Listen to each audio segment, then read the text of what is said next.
The tale of the Texas tea box, from Boston to Texas and back again. When one thinks of the Revolutionary War and the Boston Tea Party, Texas is the last state that comes to mind. After all, in 1776 it was a Spanish colony. But through serendipity and the conscientiousness of American families, Texans have played a pivotal role in ensuring the survival of one of the most intriguing objects in American revolutionary history. This is the story of how this came to pass. In the early 19th century, amidst the growing tension leading up to the American Revolution, an intriguing event occurred that would eventually intertwine Boston and Texas in an unexpected way.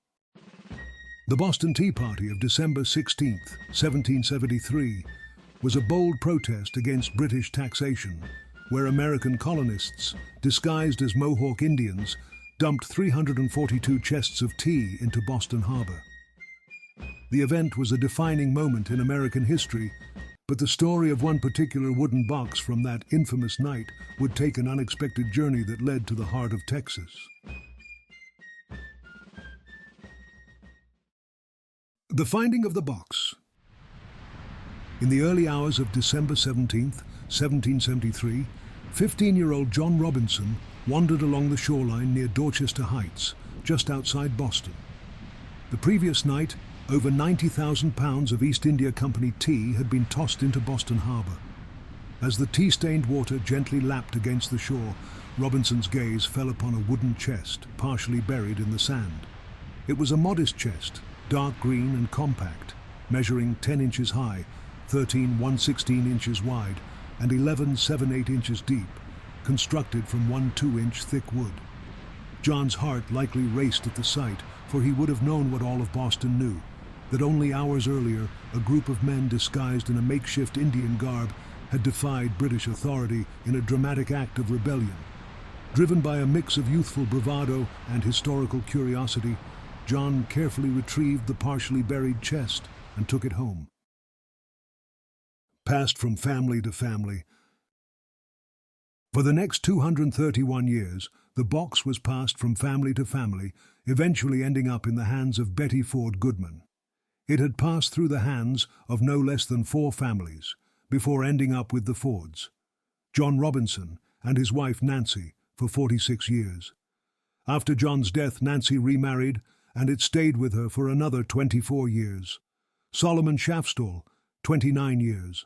The daughter of Solomon, Mary Lorana Cade, 77 years. And 2 generations of the Ford family, when Mary married Isaiah Ford, 104 years. The tea box eventually made its way to Texas with the Isaiah Ford and Mary Lorana Ford family in 1910, when they moved to Corpus Christi and eventually San Antonio. Helen Ford, daughter of Isaiah and Mary, was instrumental in researching and documenting the history of the chest and eventually authenticating it as an actual chest from the Boston Tea Party. The wooden box, which resided with and was cherished by the family and Texans as a historical relic, was carefully preserved and studied by historians and enthusiasts alike.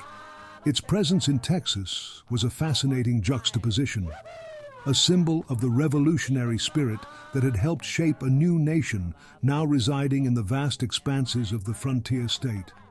Over the years, the box was featured in various historical events and exhibitions, drawing visitors and scholars eager to explore its origins and significance.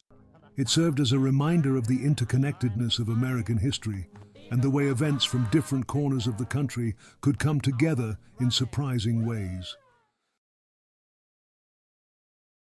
Displayed for the bicentennial.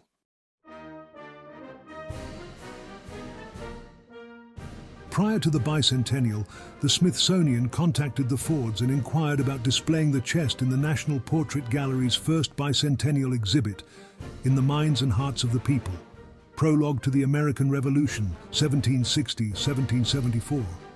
The Fords were delighted, and the Robinson half-chest, as it became to be known as, was on its way to Washington, D.C.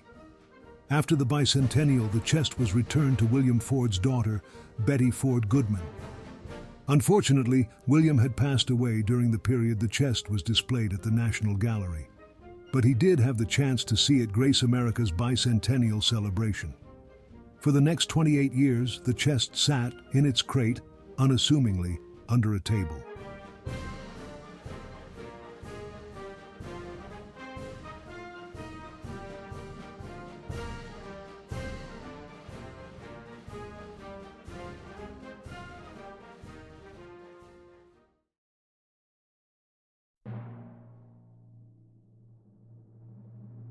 Betty often thought that the box belonged to the nation and should be where all Americans would have a chance to see it, but she hadn't a clue how that could come to fruition.